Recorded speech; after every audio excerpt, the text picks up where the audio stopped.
God of mercy and compassion, look with pity upon us. Father, let us call thee Father, 'tis thy child returns to thee. Jesus, Lord, I ask for mercy. Let us not implore in vain. All our sins we now detest them, never will we sin again. Viewers, you are welcome to this hour of visitation by God in the name of our Lord Jesus Christ. Let us pray. Father, we thank you for this moment of your visitation to us. We are seated here before you because we know that in your presence there is fullness of joy, there's liberty. We are gathered to the God of mercy and believing that, Lord, you will show us mercy. For a truth, we've known that we are sinners and we have sinned. And we believe that when we come to you, that you will, oh God, forgive us and show us mercy. Thank you, Father, for the future of these messages that is going to go with salvation, with healing, deliverance, lifting up, rejoicing in the name of our Lord Jesus Christ. Thank you for the open doors you have given unto us, for your word to move. And as your word goes forth, it shall not return to you void, until it has accomplished the purpose why you send it into the lives of all those who will hear you and believe you. And your word entering inside, we know, oh God, you are root people. It will not return to you until it accomplishes the purpose why you are sending it. And it shall not just accomplish the purpose, it shall bring life unto us. It shall bring prosperity, and we will progress in the name of our Lord Jesus Christ. Thank you, Father, for doing so in Jesus' name. Holy Ghost, our teacher, our helper, our revival, come and revive us. Come and help us. Come and help us in the name of our Lord Jesus Christ. Amen. Viewers, like I said, the topic of our message today is God of mercy. Why do I choose a God of mercy? Because God is the only one that when he shows you mercy, there is no way he can remember what you did again. He said, for my own name's sake have I forgiven you, and I will remember it no more. Man can forgive you. Man can remember again. For man can take the record. They tend to take note of the evil that has been done to them, and they will not forgive from the depth of their hearts. Therefore, listen, you also, you are a man, and I know that in the course of this message, you will know also your duties, your responsibility to do in order that you will have fullness of joy and dance around and rejoice and celebrate God. But when you celebrate God, you will be celebrated. Let the name of the Lord be blessed in the name of our Lord Jesus Christ. Our text is going to be taken from the book of Matthew, chapter 9, verse 1 to 8. And our memory verse shall be from verse 1. Can we go on? Hallelujah. And the word of God said, and I read, and he entered into a ship and passed over, and he came into his own city. And behold, verse 2, which is our memory verse. Please, it's not verse 1. And behold, they brought to him a man sick of the palsy, lying on a bed. And Jesus, seeing their faith, said unto the sick of the palsy, Son, be of good cheer, thy sins be forgiven thee. And behold, certain of the scribes said within themselves, This man blasphemeth.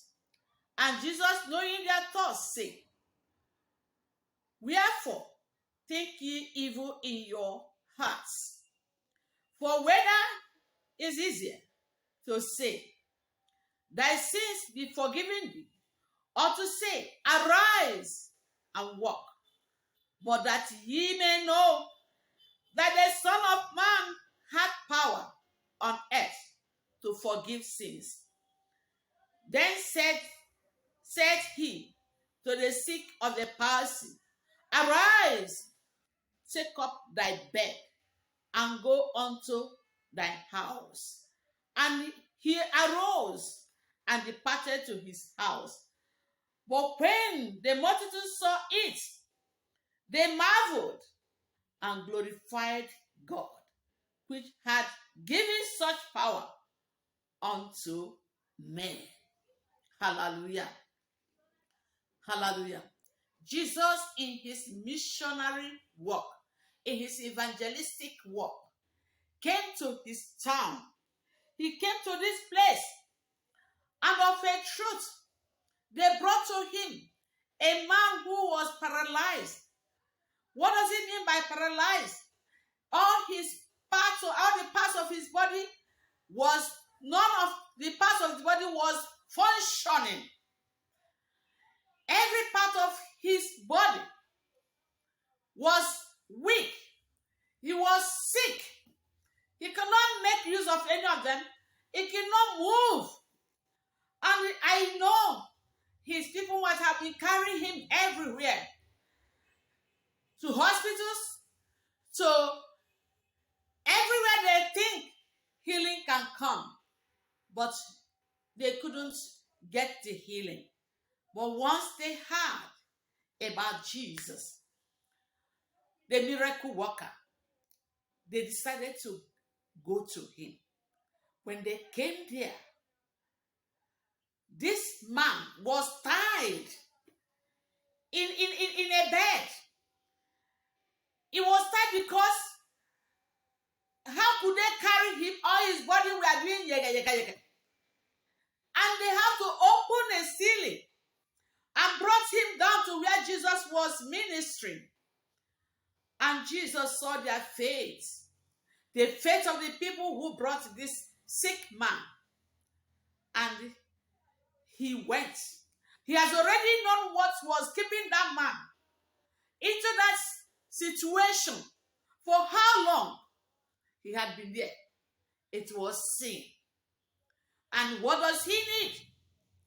To be able to regain his health is the mercy of God. And Jesus spoke to him and said, Son,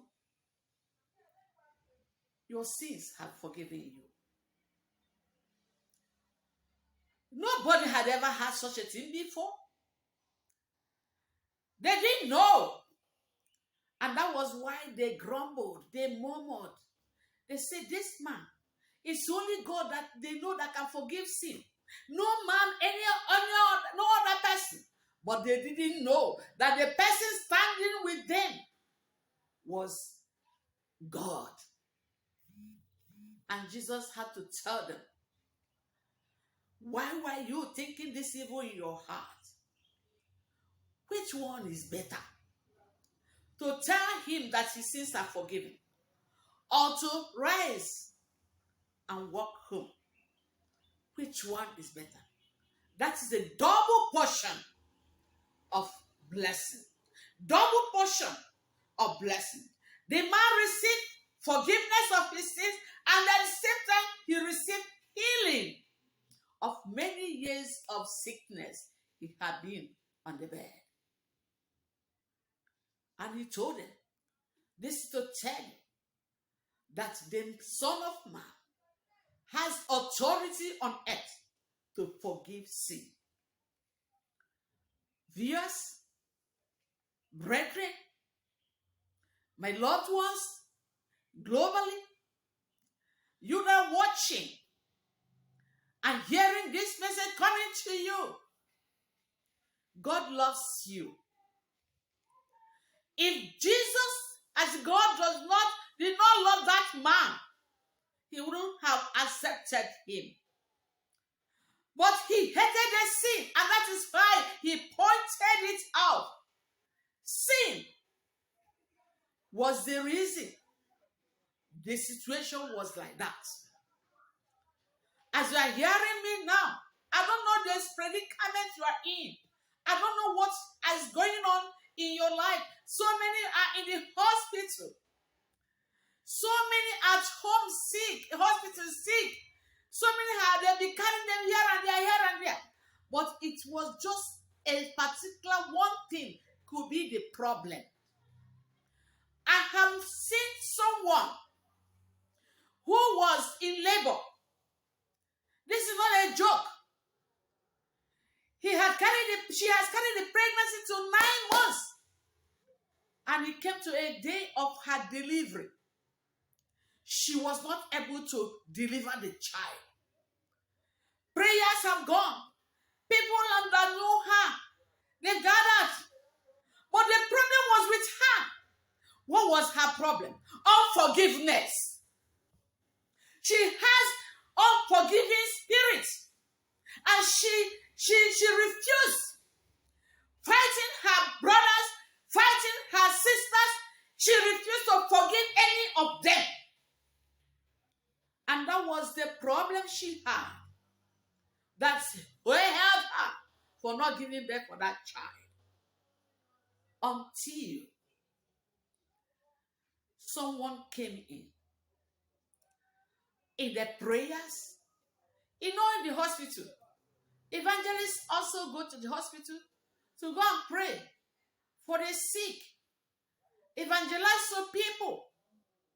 In the course of prayers, when they said that this woman had unforgiving spirits in her heart. She has so many people she was holding in their hearts, in her heart. You refuse to forgive them for the offense she may think they committed against her. That was what held her. My brothers, my sisters, you that are watching, I hope you are examining your conscience. I hope that this message coming is touching you. Because of what you are going through, whether in your business, whether in your family, whether in your marriage, whether in your health, in any way, think about it. What could be the problem that kept you in this situation? That man was paralyzed. And in fact, nobody even know his name again. But they call him the paralysis. The man that has palsy. Nobody knew her address.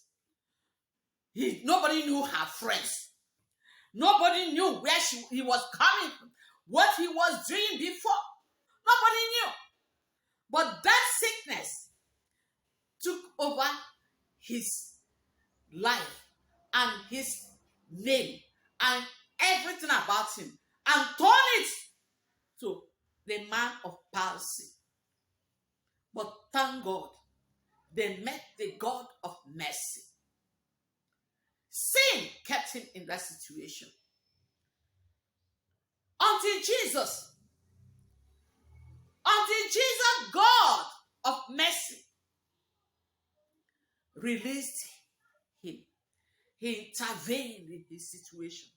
He gave him a relief just by word. Remember, even the man at Bethesda that suffered for 38 years, he was in sickness for 38 years. He lost everything. Everything was lost. And he was taken to the pool of Bethesda. Jesus came to him and asked him, do you want to be made whole? In John chapter 5, the man said, behold, he had nobody to help him. But when he wanted to enter into the pool, when the angel came to stir the water, another person will enter. Because that is the condition for the healing. But he couldn't make it. Each time he wanted to enter, another person will enter. And he will go back. He would go back to his where he was sitting before. But I pray today, even as this man of person was released by God's mercy, you will be the next. I don't know where you are crying and where people are saying your case, in fact, have disturbed them so much. And they carry you here and there, here and there, here and there, here and there. As this message is coming, open the ears of your heart. Open the eyes of your heart. Open your mind, your heart to receive it. This message coming is a message that will heal and save your soul. The man of Bethesda, when Jesus healed him, he left. And when Jesus found him again, he said to him, go, but don't sin again. If you sin again, the worst thing will happen to you. He told this man of person, your sins have forgiven. Rise up. Arise, take your bed and walk home.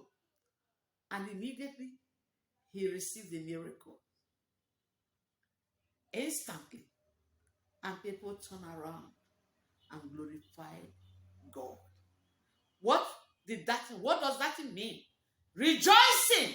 People began to rejoice. People began to celebrate. They began to glorify God. They began to praise God for that miracle of mercy, miracle of forgiveness of sin. Today, do you want that mercy of God to come to you? I am emphasizing this and I tag it, the God of mercy. And I taught you that song. That you know your sin and that you will not go back to that sin again. Sin can cause you stagnated. It can cause you lack, pain, sickness of any kind. It can even cause you to die. Sin is so strong. It has power. It can tie you. It can chain you. It can lead you to captivity. You can be in prison for years. Sin. It can lead you to places you will not want to go. Like court, like other places like that. It can make you to face death. Someone that you have sinned against, if it's human being, can wait you on the road. They can wait for you on the road and kill you because of what you've done to them. Because of the offense you have committed against them. They may not want to forgive you. Even if they forgive you, they will want to write it down. You have done me this before, you have done me again. This time I will not agree, I will retaliate. But it is not with the case of God. And that is why I said God's mercy. The God that showed mercy. He is here today. He is looking at you. He is one speaking to us. Do you want to be touched by this God? If you want, pray and repent of your sin. Repent of your sin. Genuinely confess and ask God to forgive you. and release the people that you are holding in your heart. Forgive them for those that have hurt you. Genuinely, when you forgive them, God will forgive you. Because he said, forgive our trespasses, even as we forgive those who have trespassed against us.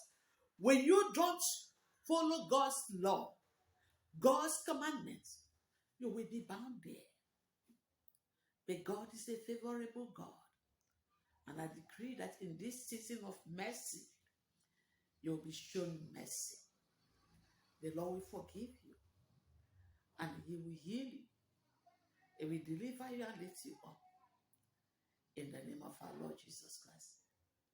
But if you have not given your life to Jesus Christ, please do that quickly. For it is the highest miracle you can receive. Salvation. Miracle of what? Salvation. And why would you ask for salvation? It's Jesus that is our salvation. When he visited you or when you come to him, you want to rejoice, you want to celebrate, you want to be restored back to your health, restored back to what you have lost, protected, guided, saved. It's only Jesus can do it for you. If you're ready to ask, if you're ready to humble yourself, if you're ready that for him, because it's only the humble that can receive the mercy of God. It's only the humble that can be shown mercy and that can obtain forgiveness of his sin. Pray this prayer. If you know that if trumpet sound now, you will not make it to heaven. Pray. Pray with me. Father, I thank you for your word that has come to me. I believe in the word that have spoken to me. I am sorry for my sins. I repent. Thank you for sending Jesus, your only begotten Son, to come and save me. Jesus, I believe that you are the Son of the living God. You are the Christ. You are the Messiah. I believe in your perfect finishing work you did on the cross of Calvary. I'm a sinner. I repent of my sins. Have mercy on me. Forgive me. And show me your mercy. Use your precious blood shed on the cross of Calvary and wash me. Cleanse me. Come into my life. Be my personal Lord and my personal Savior. Change me, that I will become a changed person. Heal me and deliver me and lift me up. Give me the power to become your son and to follow you all the days of my life, to worship you, to praise you, to obey you. Crumble the 40 foundations of my life and build me a new one on Christ the rock. Thank you, Jesus. Thank you for saving me this day. For I believe you have heard my prayers. Remove my name from the books of death and write my name in the book of life. Help me. Thank you, Lord. Amen. If you have made this decision, I want to tell you that you are now born again. Welcome to the house of God. You are not a member of God's own house.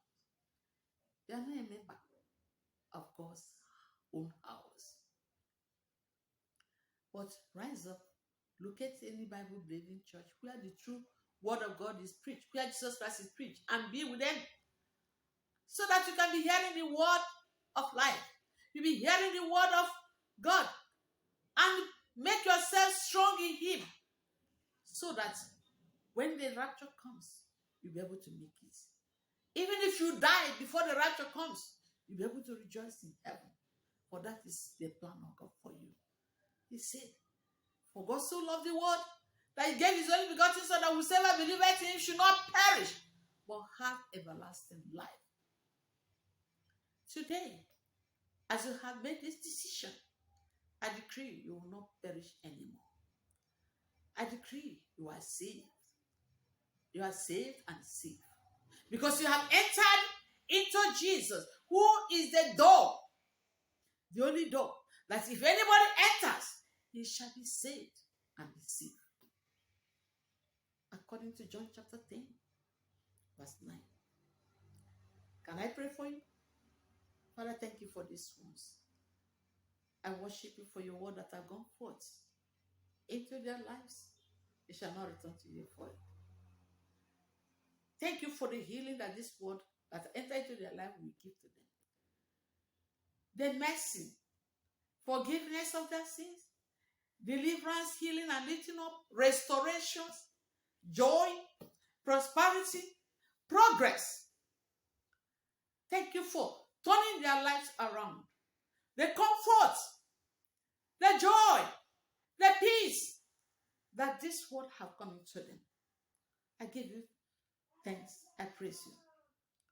Glory, honor, power, and majesty be unto your name forever. I cover them with the blood of Jesus. In Jesus' name, amen.